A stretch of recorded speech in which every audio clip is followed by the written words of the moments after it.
কতবার যে আমি তোমাকে স্পর্শ করতে গিয়ে গুটিয়ে নিয়েছি হাত, সে কথা ঈশ্বর জানেন।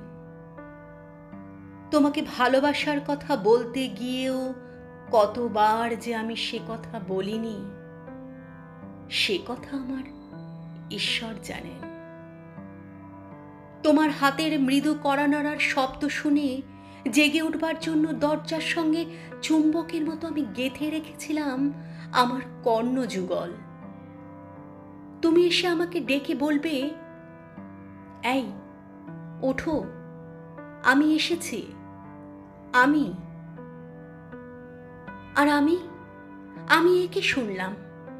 এমন উল্লাসে নিজেকে নিক্ষেপ করব তোমার উদ্দেশ্যে, কতবার যে এরকম একটি দৃশ্যের কথা আমি মনে মনে কল্পনা করেছি, সে কথা আমার ঈশ্বর জানেন।